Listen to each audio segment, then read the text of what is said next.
Mammootty villain വേഷത്തിലെത്തുന്ന ഏറ്റവും പുതിയ action thriller ചിത്രം കളങ്കാവൽ മികച്ച പ്രതികരണങ്ങളാണ് നേടുന്നത്. നവാഗതനായ ജിതിൻ കെ. ജോസ് സംവിധാനം ചെയ്ത ചിത്രത്തിൽ വിനായകനാണ് നായകൻ.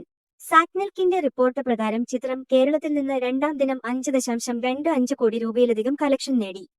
ആദ്യ ദിനത്തിൽ 5 കോടി രൂപയുടെ മികച്ച കളക്ഷൻ നേടിയ ചിത്രത്തിന് രണ്ടാം ദിനം 25 ലക്ഷം രൂപയുടെ കളക്ഷൻ വർധനവ് ഉണ്ടായി. ഇതോടെ ചിത്രത്തിന്റെ കേരളത്തിൽ നിന്നുള്ള മൊത്തം കളക്ഷൻ ഏകദേശം 10.25 കോടി രൂപയായി. ഒന്നാം ദിനം ലോകമെമ്പാടുമായി ചിത്രം 13.5 കോടി നേടിയെന്നാണ് സാക്നെൽക്കിന്റെ റിപ്പോർട്ട്. 2000ത്തിന്റെ തുടക്കത്തിൽ കേരളത്തിൽ നടക്കുന്ന ചില സംഭവങ്ങളാണ് ചിത്രത്തിന്റെ പശ്ചാത്തലം. ചിത്രത്തിൽ എസ്.ഐ. ജയകൃഷ്ണനായി വിനായകനും സ്റ്റാൻലി ദാസായി മമ്മൂട്ടിയും അഭിനയിക്കുന്നു. ജിബിൻ ഗോപിനാഥ്, രജിഷ വിജയൻ, ശ്രുതി രാമചന്ദ്രൻ, ഗായത്രി അരുൺ എന്നിവരും ചിത്രത്തിൽ പ്രധാന വേഷങ്ങളിൽ എത്തുന്നുണ്ട്. ആദ്യം നവംബർ 27-ന് തിയേറ്ററിൽ എത്തുമെന്ന് പ്രഖ്യാപിച്ചിരുന്ന ചിത്രത്തിന്റെ റിലീസ് ഡിസംബർ 5-ലേക്ക് നീട്ടുകയായിരുന്നു. ദുൽഖർ സൽമാന്റെ വേഫറർ ഫിലിംസ് ആണ് ചിത്രം കേരളത്തിൽ വിതരണത്തിനെത്തിച്ചത്. ചിത്രത്തിന് 16+ സർട്ടിഫിക്കറ്റാണ്.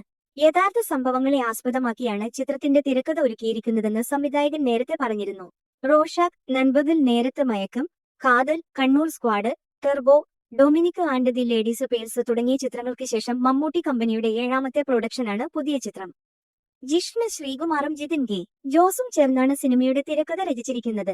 വീഡിയോ അവസാനിക്കുന്നു. പുതിയ എന്റർടൈൻമെന്റ് അപ്ഡേറ്റുകൾക്കായി ചാനൽ ഇപ്പോൾ തന്നെ മറക്കാതെ സബ്സ്ക്രൈബ് ചെയ്ത് വെച്ചേക്കുക.